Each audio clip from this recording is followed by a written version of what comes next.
11ನೇ ಪ್ರಕರಣ ಬ್ರಹ್ಮೋಪದೇಶ ಪ್ರಕರಣ.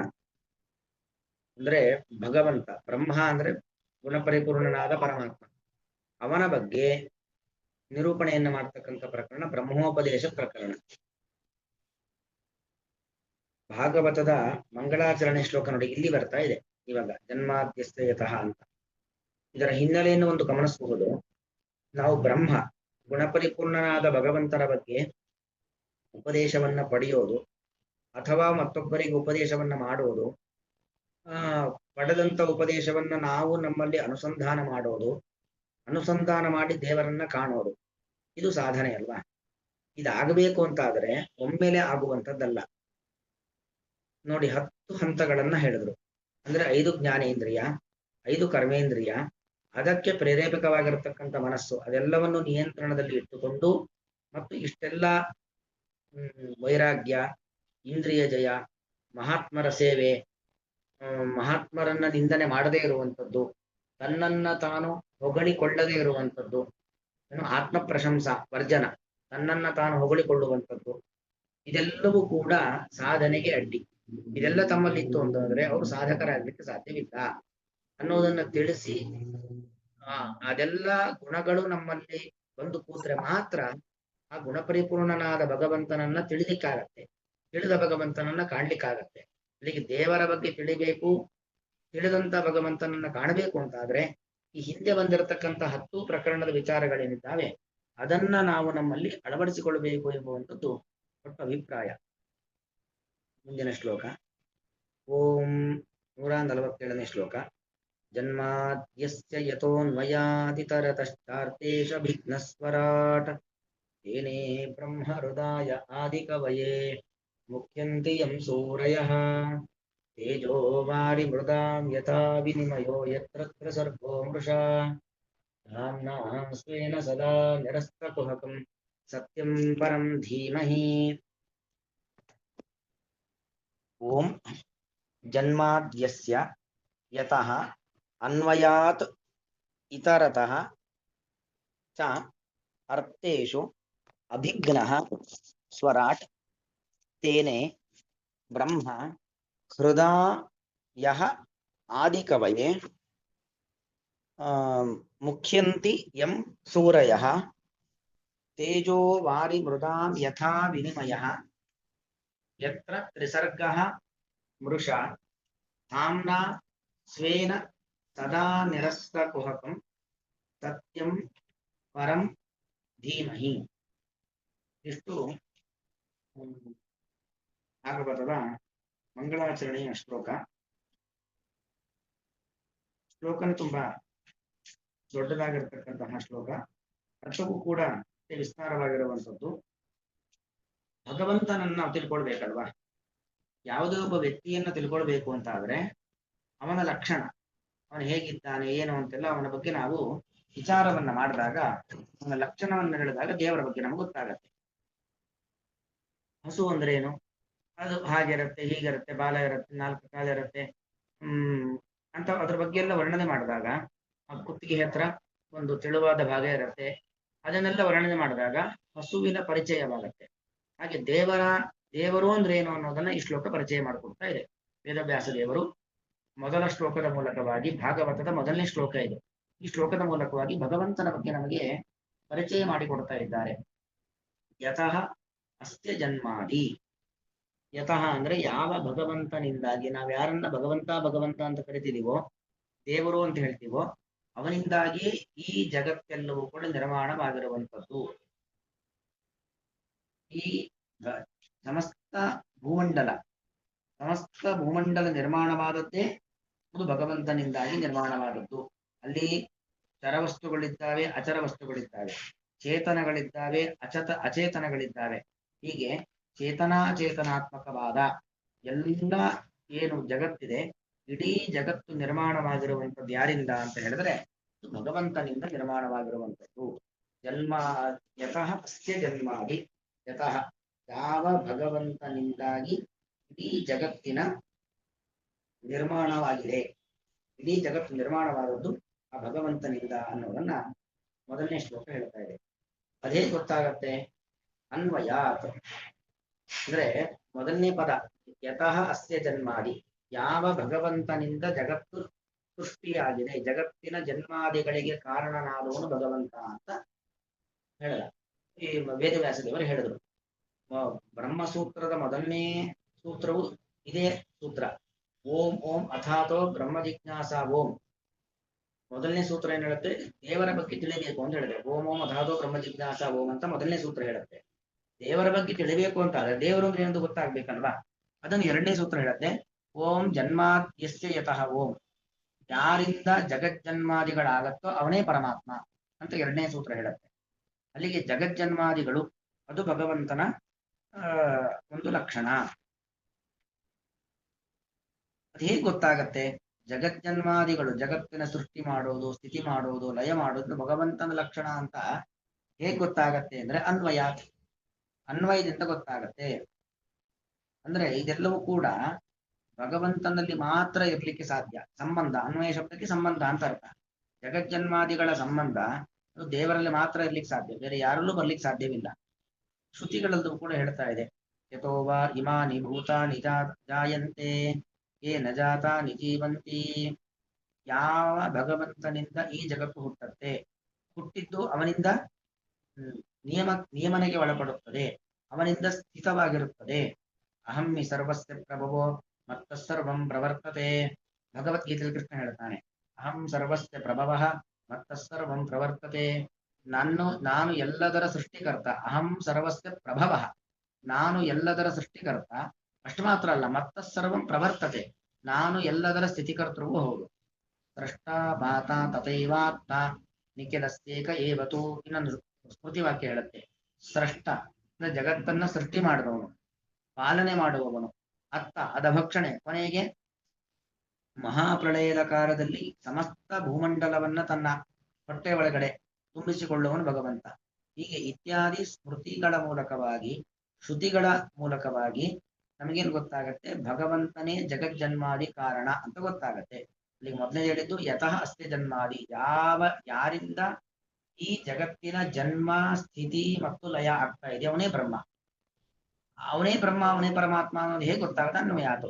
ಜಗಜ್ಜನ್ಮಾದಿಗಳು ಯಾರಲ್ಲಿ ಇದೆಯೋ, ಯಾರಲ್ಲಿ ಇದೆ ಅಂತ ಶ್ರುತಿಗಳು ಹೇಳ್ತಾ ಇದೆಯೋ ಅವನು ಬ್ರಹ್ಮ. ಅನ್ವಯಾತ್.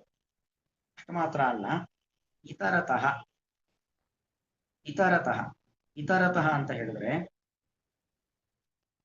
ಈ ಬೇರೆದಿಂದಲೂ ಕೂಡ ಇದು ಪ್ರತ್ಯಕ್ಷವಾಗಿ ನಮಗೆ ನಾವು ಜಗಜ್ಜನ್ಮಾದಿ ಕಾರಣ ಅಲ್ಲ ಅಂತ ಗೊತ್ತಾಗತ್ತೆ ಅಲ್ವಾ? ಯಾಕಂದ್ರೆ ನೋಡಿ, ನಾವು ಒಬ್ಬ ಕುಂಬಾರ ಮಡಕೆ ಮಾಡಬಹುದು, ಒಬ್ಬ ಮರ ಕೆಲಸದವನು ಒಂದು ಭವ್ಯವಾದ ರಥ ಮಾಡಬಹುದು, ಒಬ್ಬ ತಂತುವಾಯ ಬಟ್ಟೆ ಹೊಲಿಯವನು ಒಂದು ಬಟ್ಟೆ ನಿರ್ಮಾಣ ಮಾಡಬಹುದು ಅಂತ. ನಮ್ಮಲ್ಲಿ ಕರ್ತೃತ್ವಕ್ಕೆ ಒಂದು ಲಿಮಿಟೇಷನ್ಸ್ ಇದೆ. ಇಷ್ಟಿಷ್ಟೇ ನಾವು ಮಾಡ್ಲಿಕ್ಕಾಗತ್ತೆ, ಎಲ್ಲವನ್ನು ಮಾಡ್ಲಿಕ್ಕೆ ಆಗೋದಿಲ್ಲ. ಆದರೆ ಎಲ್ಲವನ್ನು ಮಾಡಿದವನೊಬ್ಬ ಇದ್ದಾನೆ ಅಂದ್ರೆ ಅದು ನಾವ್ಯಾರು ಆಗ್ಲಿಕ್ಕೆ ಸಾಧ್ಯವಿಲ್ಲ. ಅದೇ ಯಾರಾಗಿರ್ಬೇಕು? ಭಗವಂತನೇ ಆಗಿರಬೇಕು. ಮತ್ತು ಅನುಮಾನವನ್ನು ಮಾಡಬಹುದು. ಅಂದ್ರೆ ಕೆಲವೊಂದು ನೋಡಿ, ಕಣ್ಣಿಗೆ ಯಾವುದೇ ಒಂದು ವಸ್ತು ಇದೆ ಅಂತ ಹೇಳ್ಬೇಕಾಗ್ಲಿ, ಇಲ್ಲ ಅಂತ ಹೇಳ್ಬೇಕಾಗ್ಲಿ ಪ್ರಮಾಣ ಬೇಕು. ಕೆಲವೊಂದು ನಾವು ನೇರ ನೋಡಿ ಮುಟ್ಟಿ ತಿಳ್ಕೊಂಡ್ಬಿಡ್ಬೋದು, ಕೆಲವೊಂದು ಅನುಮಾನ ಮಾಡಬಹುದು. ಅಲ್ಲೆಲ್ಲ ದೂರದಲ್ಲಿ ಹೊಗೆ ಇದೆ ಅಂತ ಹೇಳಿದ್ರೆ, ಹೊಗೆ ಇದೆ ಅಂತ ಹೇಗೆ ಗೊತ್ತಾಗತ್ತೆ? ಹೊಗೆ ಇದೆ ಹೇಗೆ ಗೊತ್ತಾಯ್ತು? ನೋಡಿದ್ವಿ ಗೊತ್ತಾಯ್ತು. ಹೊಗೆ ಇದ್ದ ಕೂಡಲೇ ನಾವು ಬೆಂಕಿ ಇದೆ ಅಂತ ತೀರ್ಮಾನ ಮಾಡ್ತೀವೋ ಇಲ್ವೋ? ವಸ್ತುತಃ ನಾವು ಬೆಂಕಿಯನ್ನು ನೋಡಿಲ್ಲ, ಬೆಂಕಿಯನ್ನು ನೋಡಿಲ್ಲ, ನೋಡಿದ್ದು ಹೊಗೆಯನ್ನ ಮಾತ್ರ. ಕೇವಲ ಹೊಗೆಯನ್ನು ಮಾತ್ರ ನೋಡಿದರೂ ಕೂಡ ಬೆಂಕಿ ಇದೆ ಅಂತ ತೀರ್ಮಾನ ಮಾಡ್ತೀವಿ. ಅದು ಹೇಗೆ ಸಾಧ್ಯ? ನಮ್ಗೆ ಗೊತ್ತು ಹೊಗೆ ಇದೆ ಅಂದ್ಮೇಲೆ ಹೊಗೆ ಬೆಂಕಿಯಿಂದ ಹುಟ್ಟಿದ್ದು, ಹುಟ್ಟಿದ ಹೊಗೆ ಇದ್ಮೇಲೆ ಹುಟ್ಟಿಸಿದ ಬೆಂಕಿ ಇರಲೇಬೇಕು, ಹೊಗೆ ಇದ್ದಲ್ಲೆಲ್ಲ ಬೆಂಕಿ ಇದ್ದೇ ಇರತ್ತೆ ಅನ್ನೋ ನಮ್ಗೆ ಗೊತ್ತು. ಹಾಗೆ ಅನುಮಾನ ಮಾಡಬಹುದು. ಆ ಜಗತ್ತು, ಈ ಇಷ್ಟು ದೊಡ್ಡ ಜಗತ್ತು ನಿರ್ಮಾಣವಾಗಿದೆ, ಯಾವುದೇ ಒಂದು ವಸ್ತು ಸೃಷ್ಟವಾಗಬೇಕು ಅಂತ ಅದ್ರೊಬ್ಬ ಕರ್ತೃ ಬೇಕು. ಕರ್ತೃ ಇಲ್ಲದೆ ಒಂದು ಜಗತ್ತು ನಿರ್ಮಾಣ ಆಗೋದು ಅಂತ ಇಲ್ವೇ ಇಲ್ಲ. ಅಲ್ಲಿಗೆ ಇಡೀ ಜಗತ್ತಿಗೆ ಕರ್ತೃ ನಾವ್ಯಾರು ಕೂಡ ಆಗ್ಲಿಕ್ಕೆ ಸಾಧ್ಯವಿಲ್ಲ. ಭಗವಂತನೇ ಕರ್ತೃ ಎಂಬುದಾಗಿ ಏನ್ ಮಾಡ್ಬೋದು? ನಾವು ಅನುಮಾನವನ್ನ ಮಾಡಿ ತಿಳ್ಕೊಳ್ಬಹುದಾಗಿದೆ. ಹೀಗೆ ಪ್ರತ್ಯಕ್ಷದ ಮೂಲಕವಾಗಿ, ಪ್ರತ್ಯಕ್ಷ ನಮ್ಮ ಬಗ್ಗೆ ನಮಗೆ ಅರಿವಿದೆ, ನಮ್ಮ ಬಗ್ಗೆ ನಮಗೆ ಅರಿವಿರೋದ್ರಿಂದ ನಾವು ಜಗತ್ತಿನ ಸೃಷ್ಟಿಕರ್ತೃಗಳಲ್ಲ ಅಂತ ಗೊತ್ತಾಗುತ್ತೆ. ಮತ್ತು ಅನುಮಾನದ ಮೂಲಕವಾಗಿ ಇಷ್ಟೆಲ್ಲ ಜಗತ್ತನ್ನ ನಿರ್ಮಾಣ ಮಾಡ್ಲಿಕ್ಕೆ ಒಬ್ಬ ಕರ್ತೃ ಬೇಕು ಅಂತಾದ್ರೆ ಆ ಕರ್ತೃ ನಾವ್ಯಾರು ಅಲ್ಲ, ಅದು ಭಗವಂತನೇ ಅಂತ ಗೊತ್ತಾಗತ್ತೆ. ಇತರತಃ ಶಾಸ್ತ್ರೇಷು ಅಭಿಜ್ಞ.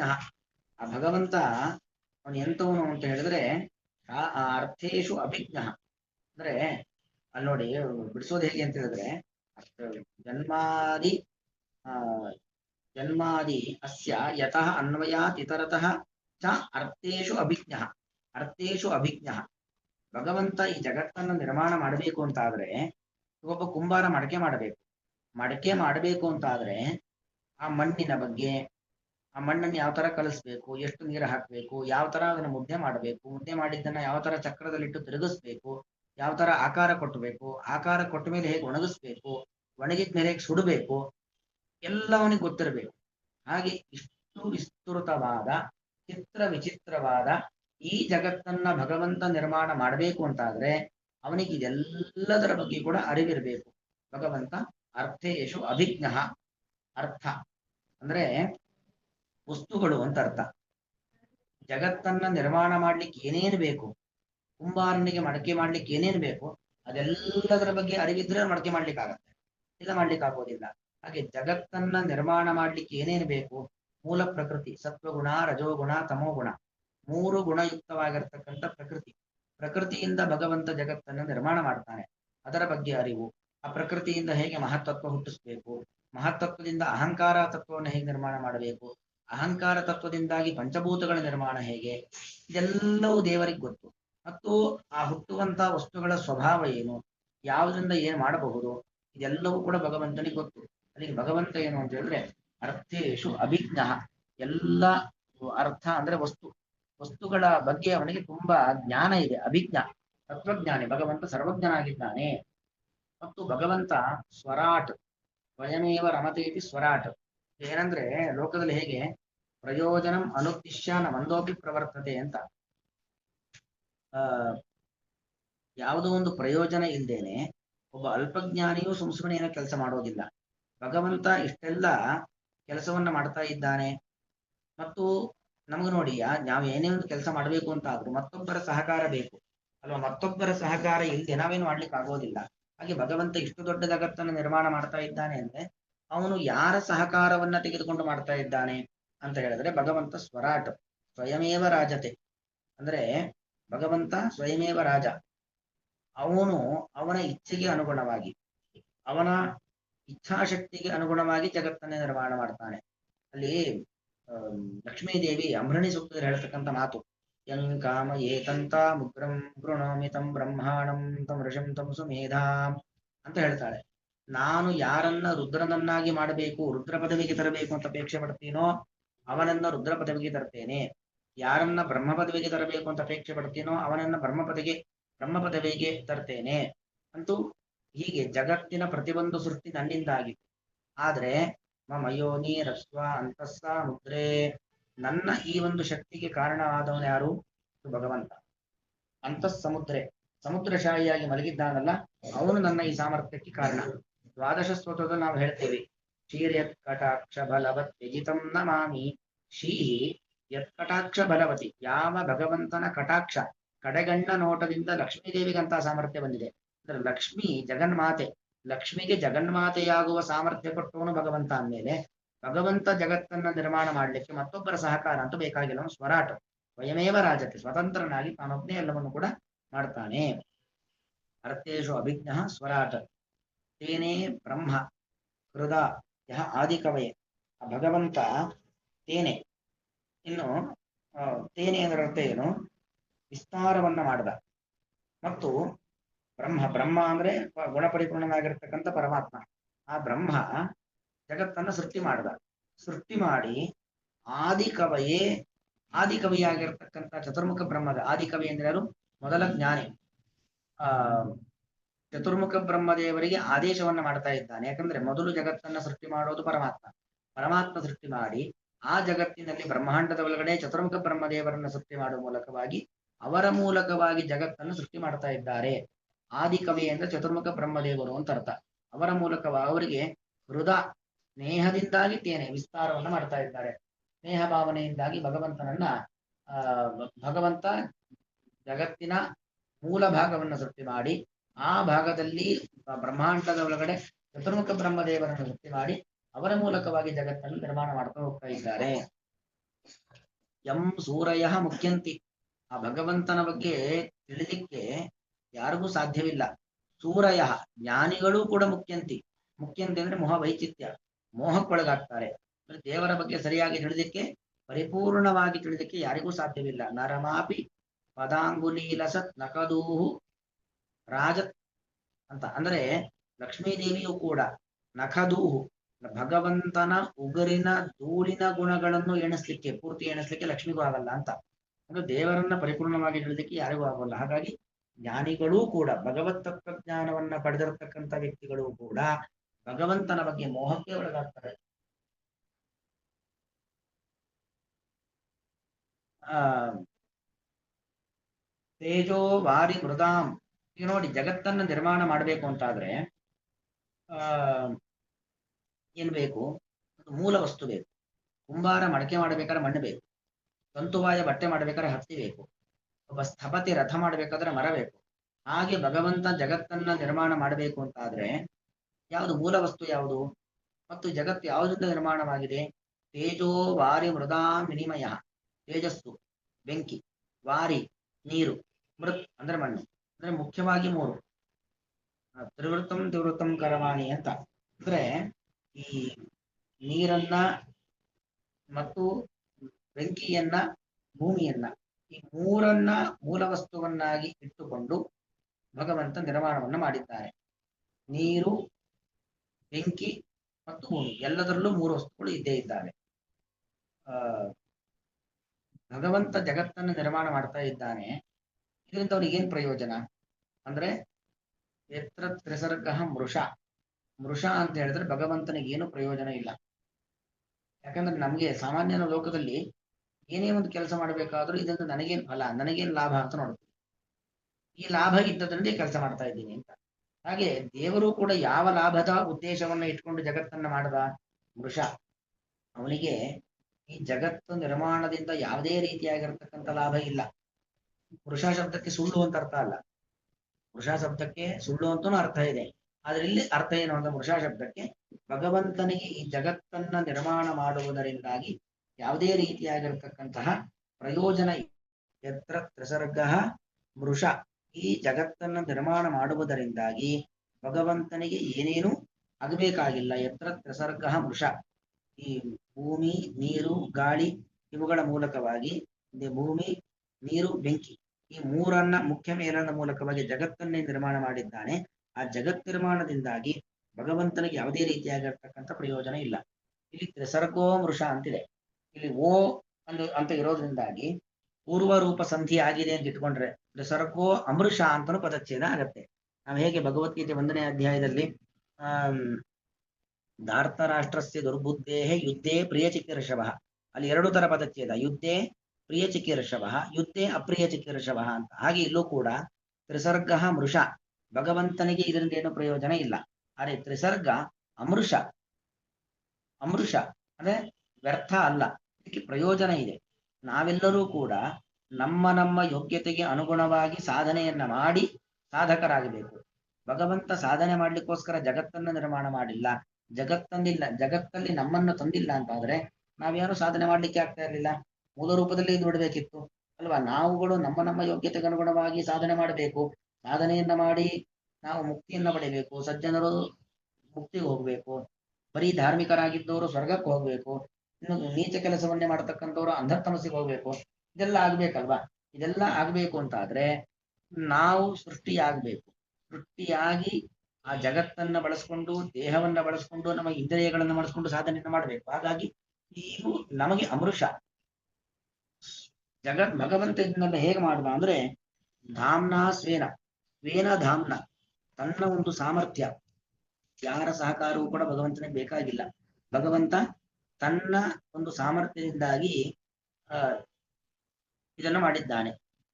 ಸದಾ ನಿರಸ್ತ ಕುಹಕಂ, ಭಗವಂತ ಸದಾ ನಿರಸ್ತ ಕುಹಕ, ಎಂದೆಂದಿಗೂ ಅವನಿಗೆ ಕುಹಕ ಇಲ್ಲ.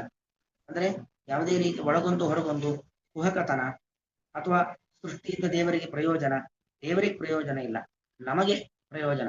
ಅಂದ್ರೆ ಭಗವಂತ ಏನೋ ವೇಷ ಹಾಕೊಂಡು ಮೋಸ ಮಾಡುವಂಥದ್ದು, ಅಥವಾ ಒಬ್ಬ ಇಂದ್ರಜಾಲವನ್ನ ಮ್ಯಾಜಿಕ್ ಮಾಡ್ತಕ್ಕಂಥವನು ಹೇಗೆ ಸುಮ್ಮನೆ ತೋರಿಸ್ತಾನೆ, ಇಲ್ಲದೆ ಇದ್ದಂತ ಪಕ್ಷಿಯನ್ನ ತೋರಿಸ್ತಾನೆ, ಇಲ್ಲದೆ ಇದ್ದಂತೆ ಇನ್ಯಾವುದೋ ವಸ್ತುವನ್ನು ತೋರಿಸ್ತಾನೆ, ಅವನ ಇಂದ್ರಜಾಲ ವಿದ್ಯೆಯನ್ನು ಬಳಸ್ಕೊಂಡು ಏನೇನೋ ತೋರಿಸ್ತಾನೆ.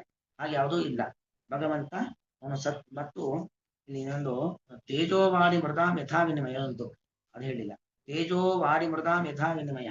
ಈ ಜಗತ್ತು ಮೂರ್ ತರ. ಒಂದು ತೇಜೋ ವಿನಿಮಯ, ಇನ್ನೊಂದು ವಾರಿ ವಿನಿಮಯ, ಇನ್ನೊಂದು ಮೃದ್ ವಿನಿಮಯ.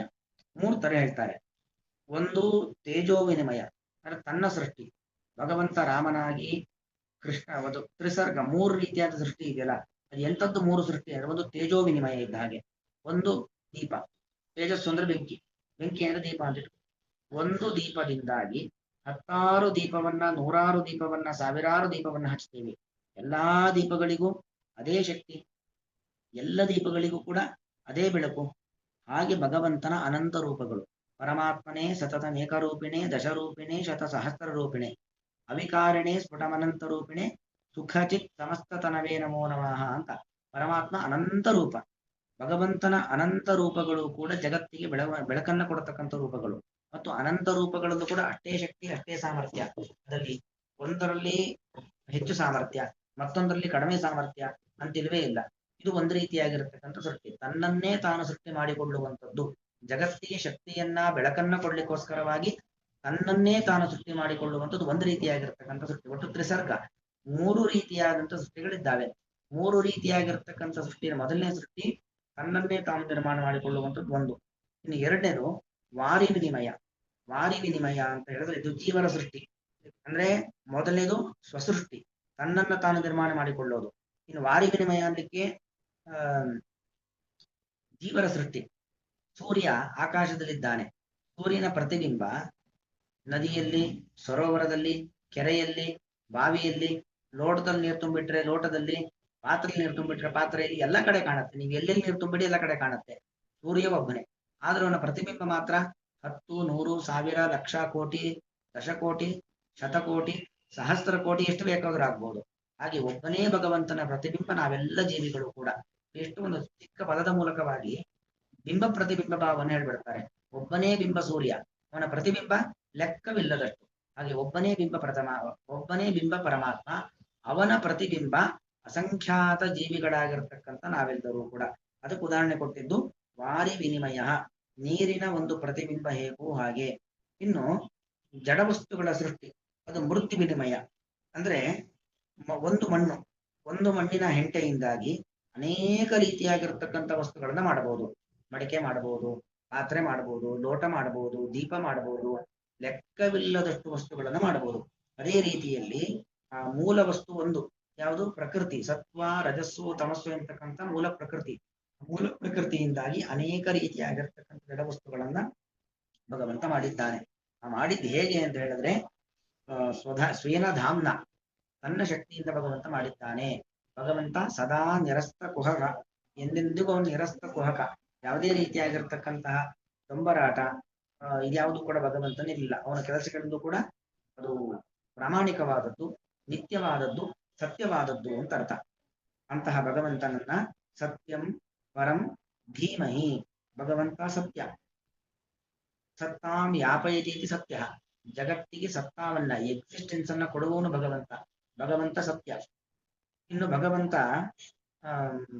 ಪರ ಅಂದ್ರೆ ಸರ್ವೋತ್ತಮ, ಎಲ್ಲರಿಗಿಂತಲೂ ಕೂಡ ಉತ್ತಮನಾದವನು. ಅಂತಹ ಭಗವಂತನನ್ನ ಧೀಮಹಿ. ವಸ್ತುತಃ ಲೌಕಿಕ ವ್ಯಾಕರಣ ಅಂದ್ರೆ ಪಾಣಿನಿ ಮಹರ್ಷಿಗಳ ಪ್ರಯೋಗದ ಮೂಲಕವಾಗಿ ಏನಾಗಬೇಕು? ಧ್ಯಾಯಾಮಹ ಅಂತ ರೂಪ ಆಗ್ಬೇಕು. ಧ್ಯಾನ ಮಾಡೋಣ ಭಗವಂತನನ್ನ. ಧ್ಯಾಯಾಮಿ, ಧ್ಯಾಯಾವಹ, ಹೇ ಚಿಂತಾಯಾಮ್ ಧಾತು. ಅಲ್ಲಿ ನಾವು ಧ್ಯಾಯಾಮಹ ಅಂತ ರೂಪ ಆಗುವಂಥದ್ದು. ನೀವು ಕೋಶ ತೆಗೆದು ಧಾತು ತೆಗೆದು ನೋಡಿ ಗೊತ್ತಾಗತ್ತೆ, ಧ್ಯಾಯಾಮಹ ಅಂತ ರೂಪ ಆಗತ್ತೆ. ಆದ್ರೆ ಇಲ್ಲಿ ಧೀಮಹಿ ಅಂತಿದೆ. ಧೀಮಹಿ ಅಂತ ಪದಪ್ರಯೋಗ ಹೇಗೆ ಅಂತ ಹೇಳಿದ್ರೆ, ಈ ಭಾಗವತ ಅನ್ನೋದೇನಿದೆ, ಆಚಾರ್ಯ ಮತ್ತವರು ಹೇಳ್ತಾರೆ ಗಾಯತ್ರಿ ಭಾಷ್ಯ ರೂಪೋಸು ಅಂತ. ಭಾಗವತ ಎಂಬುವಂಥದ್ದು ಗಾಯತ್ರಿ ಮಂತ್ರದ ಭಾಷ್ಯದ ರೂಪದಲ್ಲಿ. ಧೀಮಹಿ ಎಂಬ ಪದಪ್ರಯೋಗ ಎಲ್ಲಿ ಬರುತ್ತೆ? ಗಾಯತ್ರಿ ಮಂತ್ರದಲ್ಲಿ ಬರತಕ್ಕಂಥ ಪದಪ್ರಯೋಗ. ಗಾಯತ್ರಿ ಮಂತ್ರ ಅಪೌರುಷೇಯವಾದದ್ದು, ಅನಾದಿ ನಿತ್ಯವಾದದ್ದು. ಅನಾದಿ ನಿತ್ಯವಾದ ಅಪೌರುಷೇಯವಾದಂಥ ಗಾಯತ್ರಿ ಮಂತ್ರಕ್ಕೆ ಎಷ್ಟು ಶಕ್ತಿಯೋ, ಆ ಗಾಯತ್ರಿ ಮಂತ್ರದ ವ್ಯಾಖ್ಯಾನದ ರೂಪದಲ್ಲಿ ಇರುವಂಥದ್ದು ಈ ಒಂದು ಭಾಗವತ ಅನ್ನೋದನ್ನು ತೋರಿಸಲಿಕ್ಕೋಸ್ಕರವಾಗಿ ಧ್ಯಾಯಾಮಹ ಎಂತಕ್ಕಂತಹ ವ್ಯಾಕರಣ ರೀತಿಯ ಸರಿಹೊಂದುವಂತಹ ಪ್ರಯೋಗವನ್ನ ಮಾಡದೇನೆ ವೇದವ್ಯಾಸ ದೇವರು ವೇದದಲ್ಲಿ ಬಳಸಿರ್ತಕ್ಕಂಥ ಪದವನ್ನ ಬಳಸಿ ಧೀಮಹಿ ಎಂಬುದಾಗಿ ಪ್ರಯೋಗವನ್ನು ಮಾಡ್ತಾ ಇದ್ದಾರೆ. ಇದರ ಸಂಕ್ಷೇಪವಾದ ಅರ್ಥಾನುಸಂಧಾನ ಈಗ ಹೇಳಿದ್ದೇನೆ. ಬಹಳ ವಿಸ್ತಾರವಾಗಿದೆ ಇದಕ್ಕೆ ಅರ್ಥಾನುಸಂಧಾನ. ಇನ್ನೊಂದು ಸ್ವಲ್ಪ ನಾಳೆ ಅಥವಾ ನಾಳೆ ಒಂದೆರಡು ಪಾಠದಲ್ಲಿ ಇನ್ನೊಂದು ಸ್ವಲ್ಪ ಅರ್ಥವನ್ನು ನೋಡಿ ಮತ್ತೆ ಇನ್ನೊಮ್ಮೆ ನಾವು ಅನ್ವಯವನ್ನು ಮತ್ತೆ ನೋಡೋಣ. ಶ್ಲೋಕವಂತರೆ ಓದ್ತೀನಿ. ಜನ್ಮಾತ್ ಯಸ್ಯ ಯತೋನ್ಮಯಾತಿತರತಶ್ಚಾರ್ಥೇಶ ಭಿಘ್ನಸ್ವರಾಟ್ ತೇನೇ ಬ್ರಹ್ಮ ಹೃದಯ ಆದಿ ಕವಯೇ ಮುಖ್ಯಂತಿ ಯಂ ಸೂರಯಃ ತೇಜೋ ವಾರಿ ಮೃದಾಂ ಯಥಾ ವಿನಿಮಯೋ ಯತ್ರ ತ್ರಿಸರ್ಗೋ ಮೃಷಾ ಧಾಮ್ನಾ ಸ್ವೇನ ಸದಾ ನಿರಸ್ತಕುಹಕಂ ಸತ್ಯಂ ಪರಂ ಧೀಮಹಿ. ಇಲ್ಲಿ ಯತಃ ಅನ್ವಯಾತ್ ಇತರತಃ ಚ ಅರ್ಥೇಷು ಅಭಿಜ್ಞಃ ಪದಚ್ಛೇದ. ಇತರತಃ ಚ ಅರ್ಥೇಷು ಚಾರ್ಥೇಷು ಅಭಿಜ್ಞಃ ಅಂತ ಪದ.